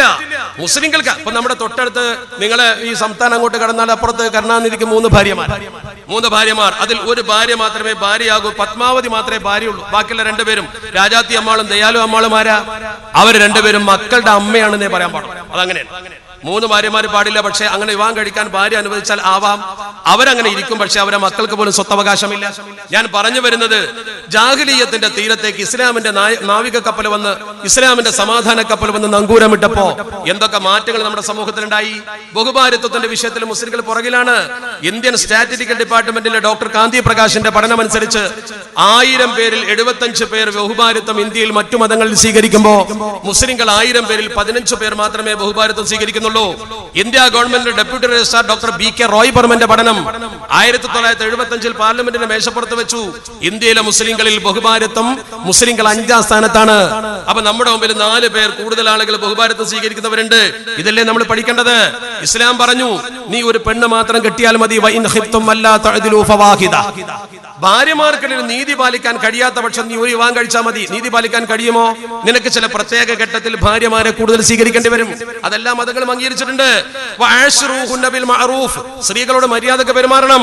മാ അക്രമഹുന്ന ഇല്ലാ കരീം വമാ അഹാനഹുന്ന ഇല്ലാ ലഈം. ഭാര്യമാരോട് മാന്യമായി പെരുമാറുന്നവനാണ് ഏറ്റവും നല്ല മാന്യൻ. ഭാര്യമാരോട് വൃത്തികേട് ചെയ്യുന്നവൻ ആരാണ്? അവൻ നീചനാണെന്ന് അഷ്റഫുൽ ഖൽഖ് മുഹമ്മദ് മുസ്തഫ. എന്താണ് ഒരു പെണ്ണിനോട് നമ്മൾ ചെയ്യേണ്ടത്? ഭാര്യയാണെങ്കിൽ റസൂലുള്ളാഹി തങ്ങളോട് സ്വഹാബ വന്ന് ചോദിച്ചപ്പോൾ എന്താ പറഞ്ഞത്? അലാ വഹഖുഹുന്ന അലൈക്കും. നിങ്ങൾക്ക് നിങ്ങളെ ഭാര്യമാർക്ക് ചെയ്തു കൊടുക്കാനുള്ള ഹക്ക് അൻ തുഹ്സിനു ഇലൈഹിന്ന ഫീ കിസ്വതിഹിന്ന വഫീ തുആമിഹിന്ന. നല്ല ഭക്ഷണവും നല്ല വസ്ത്രവും കൊടുക്കലാണ്. ഇപ്പൊ ഇത് പറയുമ്പോ പിന്നീട് പറയുന്ന ഒരു വാചകമുണ്ട്, ഇസ്ലാമിൽ ഒരിക്കലും തുല്യതയില്ല, സ്ത്രീ പുരുഷ സമത്വമില്ല. അതുകൂടി 1-2 കാര്യങ്ങൾ പറഞ്ഞ് ഞാൻ അവസാനിപ്പിക്കട്ടെ. ഈ തുല്യത എന്ന് പറയുന്ന വിഷയം ഒരിക്കലും സമൂഹത്തിൽ അള്ളാഹു ഉണ്ടാക്കാതിരുന്നാൽ എങ്ങനെ ഉണ്ടാവാനാ? ഇപ്പൊ നമ്മുടെ നാട്ടിലെ ഏറ്റവും വലിയ ചർച്ച എന്താ? ഇന്നലെയും ചർച്ച എന്താ? ഒരു അമ്പലത്തിൽ സ്ത്രീകൾക്ക് ചുരിദാർ ധരിച്ച് കയറാൻ പറ്റുമോ ഇല്ലയോ എന്നുള്ളതാണ്. എന്താ സ്ത്രീകളെ കാര്യം മാത്രം ചർച്ച ചെയ്യുന്നത്? അപ്പൊ എന്തോ ചെറിയ വ്യത്യാസമുണ്ട്. ശബരിമലയിലേക്ക് യുവതികൾക്ക് കയറാൻ പാടില്ല. ഇന്നും ഇപ്പൊ പത്രത്തിൽ ചർച്ചയുണ്ട്, പമ്പയിൽ കുളിക്കാൻ പാടില്ല. എന്താ? അപ്പോൾ സ്ത്രീകൾക്ക് നമ്മൾ അവിടെ സ്ത്രീകൾ കയറണമോ കയറണ്ടയോ എന്ന് പറയേണ്ട ആളുകളല്ല. അമുസ്ലിം സഹോദരങ്ങളുടെ മതവിശ്വാസം അനുസരിച്ച് ഏത് അമ്പലത്തിൽ ആരെ കയറ്റണമെന്ന് അവരാ തീരുമാനിക്കേണ്ടത്. അതിലൊരിക്കലും നമ്മൾ ഇടപെടില്ല. നമ്മളോട് ഇസ്ലാം പറഞ്ഞത് അവരെ വേദനിപ്പിക്കാൻ പാടില്ല, അവരെ മതചടങ്ങിൽ ഇടപെടാൻ പാടില്ല എന്നാണ്. പക്ഷെ ഒരു യുവതിക്ക് കയറാൻ പാടില്ല എന്ന് പറയുമ്പോൾ സ്ത്രീകൾ തുല്യരല്ല എന്ന് വരുന്നില്ലേ? അങ്ങനെ എല്ലാ മതത്തിലും ഇല്ലേ?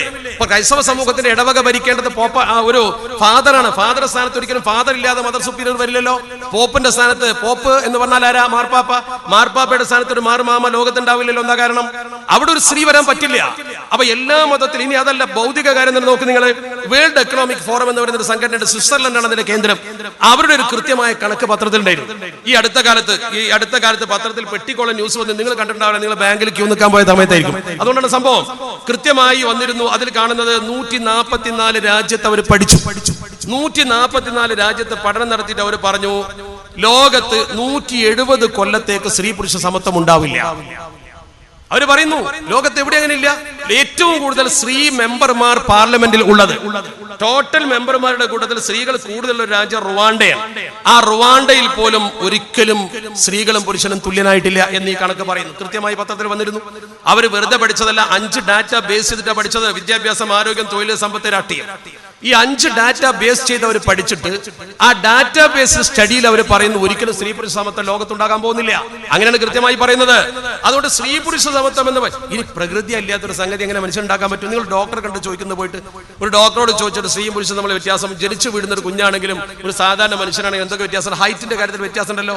പ്രകൃതിപരമായി പെണ്ണുമാണ് നമ്മൾ വ്യത്യാസം. ഹൈറ്റിന്റെ കാര്യത്തിൽ ഒരു പെണ്ണിന്റെ ആവറേജ് ഹൈറ്റ് 165 സെന്റിമീറ്റർ, പുരുഷന്റെതോ പുരുഷന്റെ 165, സ്ത്രീയുടേത് 152. വ്യത്യാസമുണ്ട്, കുറവുണ്ട്. മാത്രമല്ല അതുപോലെ വെയിറ്റോ ഒരു പുരുഷന്റെ ആവറേജ് വരുന്നത് 70 സ്ത്രീയുടെ 55. ബ്ലഡ്, നമ്മുടെ ശരീരത്തിൽ എത്ര ബ്ലഡ് വേണം? ഒരു പുരുഷനാണെങ്കിൽ ആവറേജ് പുരുഷന്റെ ശരീരത്തിൽ 5 ലിറ്റർ മുതൽ 6 ലിറ്റർ വരെ ബ്ലഡ് ഉണ്ടാവും.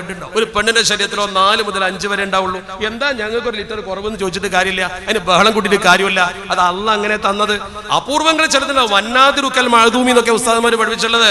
ഒരു കലോറി, ഒരു മനുഷ്യൻ ഒരു ദിവസം അധ്വാനിക്കുമ്പോൾ അവന് വേണ്ട ആരോഗ്യത്തിന് വേണ്ട ഭക്ഷണത്തിന്റെ ഊർജത്തിന്റെ അളവാണ് കലോറി. ഒരു പുരുഷന് 2000 മുതൽ 3000 കലോറി വരെ വേണം. പെണ്ണിനോ 1500 മുതൽ 2400 വരെ മതി. ഇത് മെഡിക്കൽ സയൻസ് പറയുന്നുണ്ടല്ലോ. അപ്പൊ തുല്യത എന്ന് പറയുന്ന ഒരു സംഗതി ഉണ്ടാകാൻ പോകുന്നില്ല. അപ്പൊ നിങ്ങൾ ഇവിടെ ചെയ്യേണ്ടത് ഈ തുല്യതയ്ക്ക് വേണ്ടി ഇപ്പൊ ചില ആളുകൾ വീട് കയറിയിട്ട് നമ്മുടെ സ്ത്രീകളോട് ഇസ്ലാമിക ശരീഅത്തിലെ മുത്തലാഖും ബഹുഭാര്യത്വവും നിരോധിക്കണമെന്ന് പറഞ്ഞ ഒപ്പുശേഖരണം നടത്തുന്നുണ്ട്.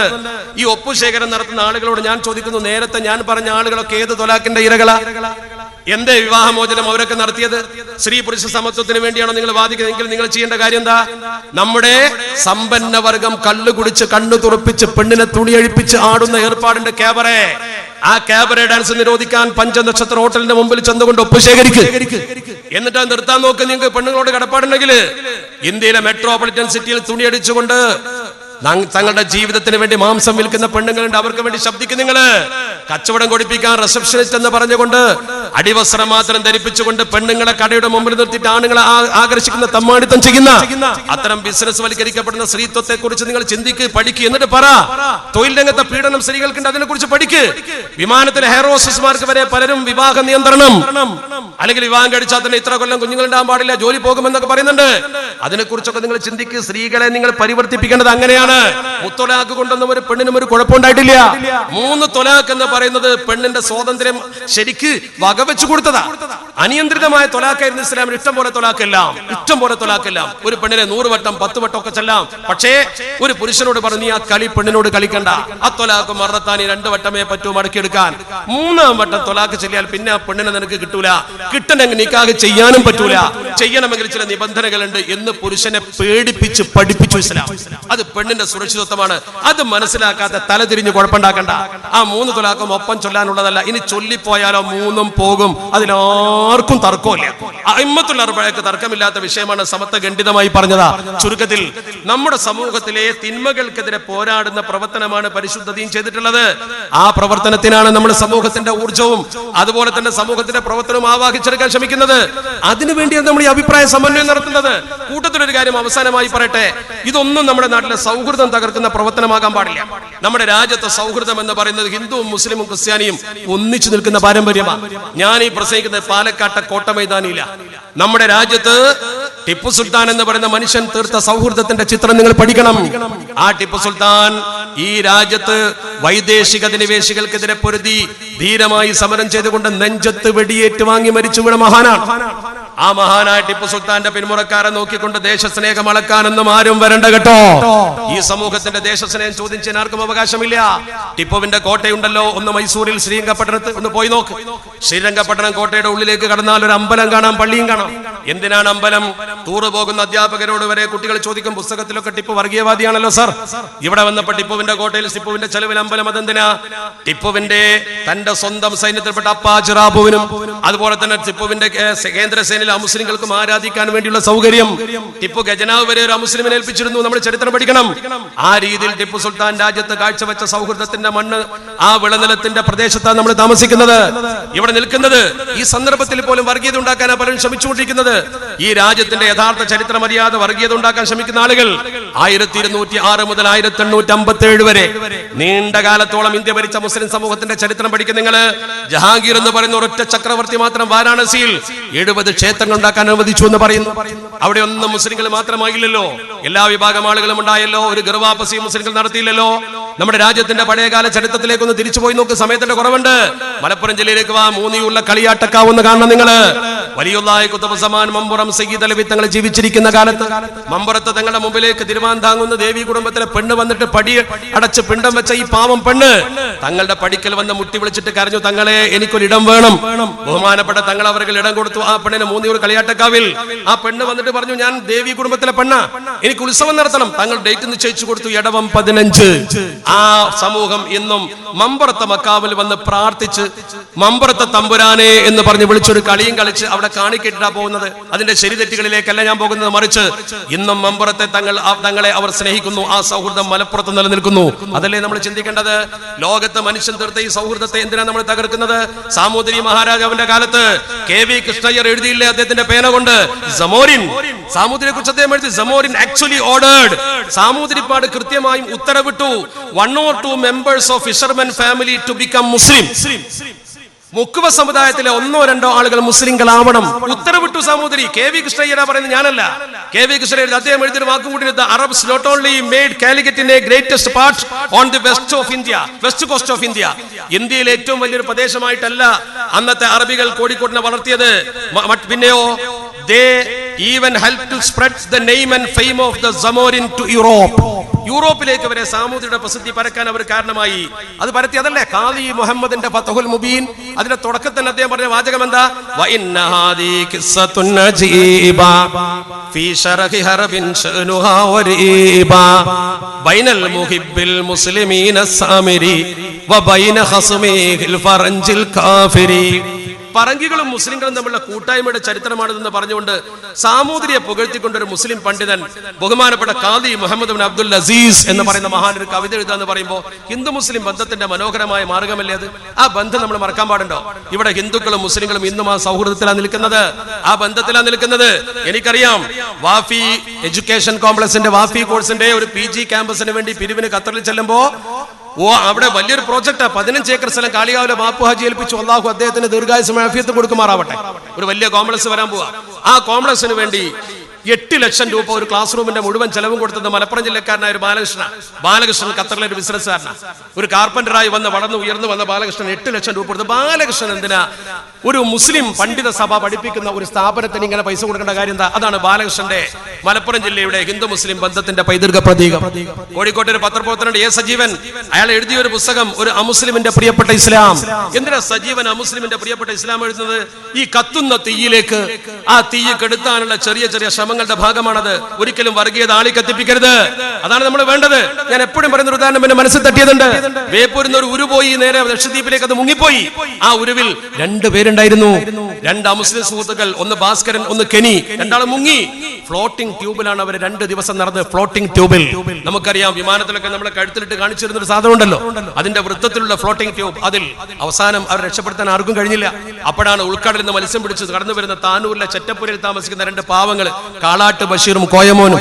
ആ 2 ജീവൻ തുടിക്കുന്നവരെ കണ്ടപ്പോൾ വിളിച്ചു കയറ്റി അവരെ വാരിയെടുത്ത് തോണിയിലിട്ടു. തോണിയിൽ മത്സ്യവുമുണ്ട്, പക്ഷേ തൊട്ടു നോക്കുമ്പോൾ മരിക്കാറായിട്ടുണ്ട്, വെള്ളവും കുടിച്ചിട്ടുണ്ട്, ഉപ്പുവെള്ളം. ആ സാധുക്കളെ വേഗം കരക്കെത്തിക്കാഞ്ഞാൽ ജീവൻ പോകും. കാളാട്ട് ബഷീറും കോയമോനും ആ 2 ഹിന്ദു സുഹൃത്തുക്കളെ രക്ഷിക്കാൻ വേണ്ടി 1.5 ലക്ഷം രൂപ വിലയുള്ള മത്സ്യം കടലിലേക്ക് തട്ടി. 1.5 ലക്ഷം രൂപക്കല്ല അവർ വില കൊടുത്തത്, 2 ഹിന്ദു സുഹൃത്തുക്കളെ ജീവന.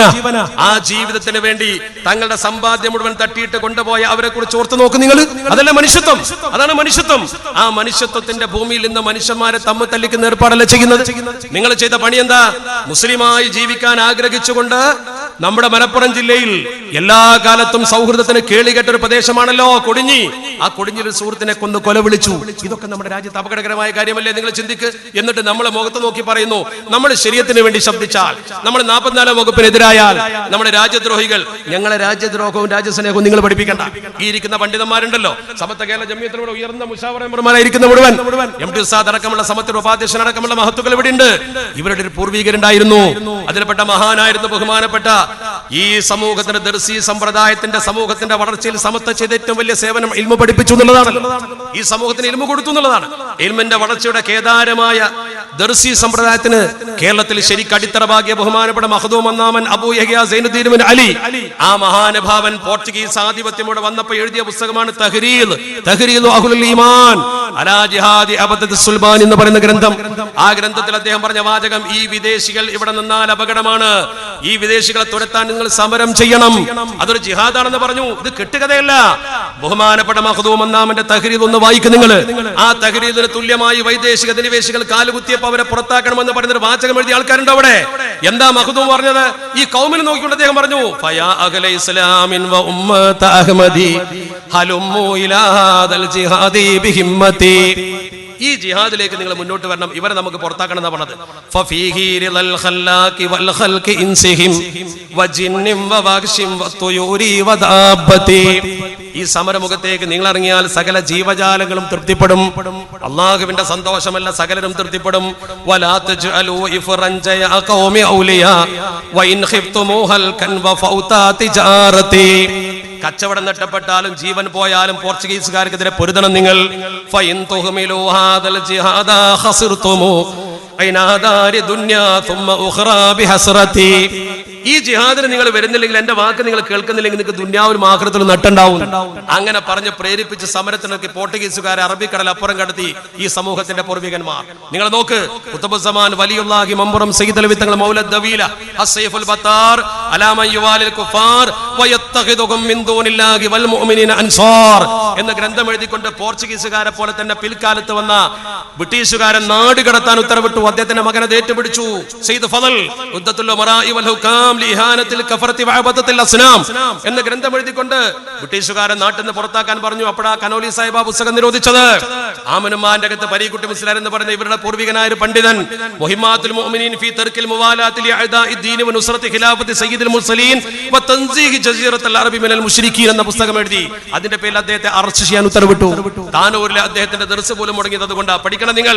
ആലി മുസ്ലിയാർ എന്ന് പറയുന്ന ഒരു മനുഷ്യൻ, ആ ഒരൊറ്റ മനുഷ്യൻ ഇന്ത്യ മഹാരാജ്യത്തിന് വേണ്ടി പൊരുതിയപ്പോൾ തിരുരങ്ങാടി പള്ളി കേന്ദ്രീകരിച്ചപ്പോ ഒരാലി മുസ്ലിയാരെ പഠിക്കാൻ ഇന്ത്യ കണ്ട പട്ടാളത്തിലെ പ്രഗൽഭൻ മുഴുവൻ വന്നു. ഇന്ത്യ കണ്ട പട്ടാളത്തിലെ പ്രതിഭകൾ മുഴുവൻ വന്നു. ആരൊക്കെ അവിടെ വന്നത്? തിരുരങ്ങാടി പള്ളി വളയാൻ വന്ന റാഡ്ക്ലിഫ്, മേജർ ഹോപ്പ്, ഹിച്ച്കോക്ക്, ഹാമു സൂപ്രണ്ട്, കേണൽ ഹംഫ്രി, ഇവരൊക്കെ വന്നു. എല്ലാവരും വന്നിട്ടാ പഠിക്കാൻ നിന്നത്. ആലി മുസ്ലിയാരെ പള്ളി പൊളിക്കുമെന്ന് കണ്ടപ്പോഴാണ് കീഴടക്കാൻ പറ്റിയത് അവർക്ക്. ഈ തലമുറയിൽ ഈ ചരിത്രങ്ങളൊക്കെ ഓർക്കുന്ന മനുഷ്യന്റെ മുഖത്ത് നോക്കിയിട്ട് ഈ സമൂഹം 44-ാം വകുപ്പ് എന്ന് പറയുന്ന മതസ്വാതന്ത്ര്യത്തെ നിഷേധിക്കുന്ന വകുപ്പ് എടുത്തു നീക്കണമെന്ന് പറയുമ്പോ അത് രാജ്യദ്രോഹമായി ചിത്രീകരിച്ച മുസ്ലിങ്ങളെ വേട്ടയാടാൻ ഭാവമെങ്കിൽ ഞങ്ങളെ ആരും രാജ്യസ്നേഹം പഠിപ്പിക്കാനും വളർന്നിട്ടില്ല എന്നാണ് പറയും. ഞങ്ങളെ പൂർവികന്മാർ പഠിപ്പിച്ച രാജ്യസ്നേഹമുണ്ട്. ഇവിടെ ഫൈസലിനെ കൊന്നതൊക്കെ നമ്മുടെ രാജ്യത്ത് അരാജകത്വം ഉണ്ടാക്കാനാ. പക്ഷെ അതുകൊണ്ട് എന്താ മാറ്റം ഉണ്ടായത്? ഫൈസലിന്റെ വീട് എത്ര പേര് സന്ദർശിച്ചു? ഫൈസലിനെ എത്ര പേര് സഹായിച്ചു? സത്യത്തിൽ മതം മാറുക എന്നത് ഇന്ത്യയെ സംബന്ധിച്ചിടത്തോളം ഒരു മനുഷ്യന്റെ അവന്റെ ഫ്രീഡം ഓഫ് കോൺഷ്യൻസ് ആണ്. അങ്ങനെ മതം മാറാൻ അവൻ നിർബന്ധിതനായത് ആരും നിർബന്ധിച്ചിട്ടല്ല. റിയാദിൽ ജോലി ചെയ്തു, അവൻ മതത്തെ കുറിച്ച് പഠിച്ചു, ആരും അവനെ നിർബന്ധിച്ചിട്ടില്ല, അവന്റെ കുട്ടികളെ നിർബന്ധിച്ചിട്ടില്ല. സ്വയം ഇഷ്ടപ്രകാരം മാറി. അങ്ങനെ മാറിയ ഒരു മനുഷ്യനെ അതിന്റെ പേരിൽ ഭീഷണിപ്പെടുത്താൻ പാടുണ്ടോ? പിന്നെ ഭരണഘടനക്ക് എന്താ അർത്ഥമാണുള്ളത്? ആ മതം മാറിയാൽ നിന്നെ കൊല്ലുമെന്ന് പറഞ്ഞവരുണ്ട്, ഭീഷണി ഉണ്ടെന്ന് പറഞ്ഞവരുണ്ട്. പക്ഷെ അവൻ ഒരിക്കലും മാറിയില്ല. പള്ളിയിലെ ഉസ്താദിനോട് വരെ അവൻ പറഞ്ഞിരുന്നു എന്നെ കൊല്ലുമെന്ന് പറഞ്ഞിരുന്നു. അവൻ മാറിയില്ലല്ലോ. ഞാൻ ഓർത്തുപോയത് ബഹുമാനപ്പെട്ട അബ്ദുല്ലാഹ് ഇബ്നു ഹുദാഫ തങ്ങളെയാണ്. മഹാനവറുകൾ റോമിലെ കൈസർ രാജാവിനെ നിർത്തിയിട്ട് നീ മുസ്ലിം ആകുന്നതിൽ നിന്ന് പിന്തിരിയണം, നീ ആ മതം കൈയൊഴിച്ചാൽ നിന്നെ വെറുതെ വിടാമെന്ന് പറഞ്ഞ ഹുദാഫയോട് ഹുദാഫ പറഞ്ഞു ഞാൻ മാറൂല, ഞാൻ മുസ്ലിം തന്നെയായിരിക്കും. രാജാവ് കുരിശിൽ തറച്ചിട്ട് അമ്പെയ്തു. എന്നിട്ട് പറഞ്ഞു നീ മതം മാറുന്നോ? ഇല്ലെങ്കിൽ നിന്നെ ഞാൻ കൊല്ലുമെന്ന് പറഞ്ഞു. അദ്ദേഹം പറഞ്ഞു നീ ക്ഷണിക്കുന്നത് എവിടേക്കാണെങ്കിലും ശരി, ഇന്നൽ മൗത അഹബ്ബു ഇലയ്യ അൽഫ മർറത്തി മിമ്മാ തദ്ഊനി ഇലൈഹി, നീ ക്ഷണിക്കുന്നത് എവിടേക്കാണെങ്കിലും അതിനേക്കാൾ ഇഷ്ടം എനിക്ക് മതം മാറുന്നതിനേക്കാൾ എനിക്ക് ഇഷ്ടം മരണമാണ് 1000 തവണ. അവസാനം നിനക്ക് എന്ത് വേണമെങ്കിൽ തരാന്ന് പറഞ്ഞു. നിനക്ക് രാജ്യത്തിന്റെ പകുതി തരാം, മതം മാറും. അയാളെ മനസ്സിലെത്ര ഈമാൻ എന്ന് പരിശോധിക്കുക. അയാൾ പറഞ്ഞൊരു വാക്കുണ്ട്, അബ്ദുല്ലാഹി ഉദാഫത്തു സഹ്മി റളിയല്ലാഹു തആല അൻഹു, വല്ലാഹി ലൗ അഅതൈതനി ജമീഅ മാ തംലിക്, നീ കൈയടക്കിയത് മുഴുവൻ എനിക്ക് തന്നാലും വജമീഅ മാ മലക്കത്തുൽ അറബു അലാ അൻ അർജഅ അൻ ദീനി മുഹമ്മദിൻ തർഫത ഐൻ മാ ഫഅൽതു, ഈ ദീനിൽ ഒരു ഇഞ്ച് മാറാൻ നീ എന്നെ നിർബന്ധിച്ച് എന്ത് തന്നാലും ശരി ഞാൻ മാറൂല. അവസാനം അദ്ദേഹത്തെ ഒരു കുരിശിൽ നിന്ന് ഇറക്കിയിട്ട് പിന്നെ വലിയൊരു ചട്ടി കൊണ്ടുവന്ന് ചട്ടിയിൽ എണ്ണ തിളപ്പിച്ചിട്ട് എണ്ണ തിളപ്പിച്ചിട്ട്, എണ്ണ ബോയിലും പോയിന്റ് കൂടുതലാണല്ലോ, എണ്ണ ഇങ്ങനെ തിളപ്പിച്ചിട്ട് എണ്ണയിലേക്ക് ഒരു തടവുള്ളിയെ കൊണ്ടുവന്നിട്ട് കാണിച്ചു കൊടുത്തു. അയാൾ ഇങ്ങനെ പൊട്ടിച്ചിതറി. എന്നിട്ട് നിന്നെയും അതിൽ ഇടുമെന്ന് പറഞ്ഞു. അപ്പോൾ അദ്ദേഹം കരഞ്ഞുപോയി. കരഞ്ഞപ്പോൾ രാജാവ് ചോദിച്ചു, നിനക്ക് നേരത്തെ ഈ മതം മാറാമായിരുന്നില്ലേ? അദ്ദേഹം പറഞ്ഞു, ഞാൻ മതം മാറിയതല്ല, ഞാൻ കരഞ്ഞത് എന്നെ നിങ്ങൾ കരിക്കുമെന്ന് കരുതിയിട്ടല്ല, പൊരിക്കുമെന്ന് കരുതിയിട്ടല്ല.